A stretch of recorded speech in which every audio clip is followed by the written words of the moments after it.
In her novel, The Gathering, 2007, Irish author Anne Enright tells the story of Veronica Hegarty, who gathers with her mother and siblings in Dublin for the wake of her brother, Liam.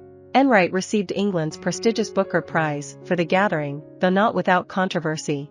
According to reports, the voting committee was torn over whether Ian McEwan's On Chesil Beach qualified as a novel or novella, resulting in a compromise naming Enright the winner.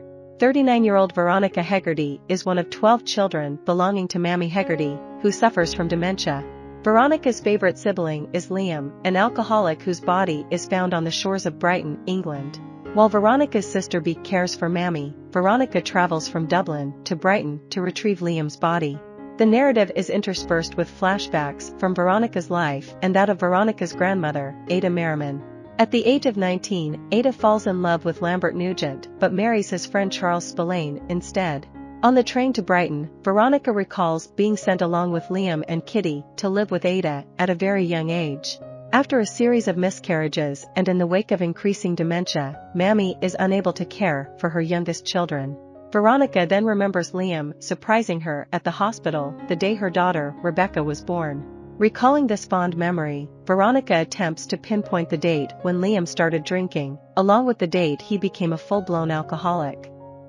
Veronica's next memory is of the day before Liam's death. Veronica's two daughters ask how she and their father, Tom, met. Tom is some sort of money manager or investor. The exact details of his job are quite unclear to Veronica.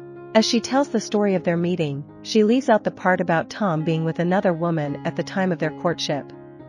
She feels Tom doesn't care about the children, that they are merely in his way. At the funeral home in Brighton, an undertaker tells Veronica that due to a paperwork-related matter, she will have to wait 10 days to bring Liam's body home to Dublin. Veronica's memories turn to her college boyfriend, Michael Weiss. When she tells Michael that she suspects Ada was a prostitute, he is delighted. This mortifies Veronica. She recalls an earlier memory of Ada taking her, Liam, and Kitty on a picnic, only to end up at an insane asylum. The experience frightens Liam, and from that point on, he insists on sleeping next to Veronica in bed.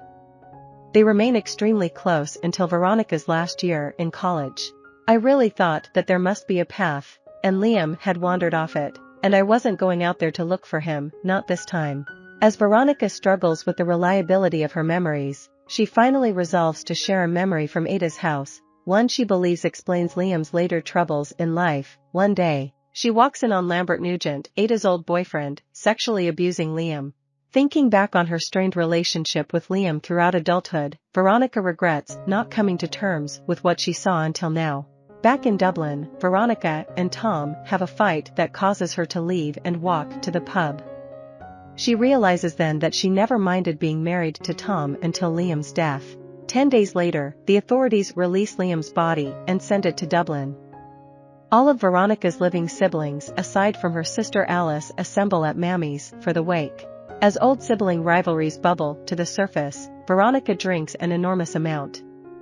After she makes a scene in the front room, her siblings send her home to Tom in a cab. There, Veronica has sex with Tom for what she claims is the last time. She suddenly has a memory of holding Lambert Nugent's penis in her hand as a child while Ada watches from the doorway. After blaming Ada for all the misfortune that befell Liam, Veronica finally concludes, I know nothing else about Lambert Nugent, who he was and how Ada met him, what he did or did not do. At Liam's funeral, Veronica and the rest of the family meet Liam's ex-girlfriend Sarah and their son, Rowan. After the funeral, Veronica compulsively drives to Gatwick Airport and prepares to get on a plane to a random destination. In the end, she thinks better of it, deciding instead to return to her life with Tom. The Gathering bravely engages with the carnival horrors of everyday life. I hope you enjoyed this video. Leave a like if you did and be sure to subscribe. Thank you.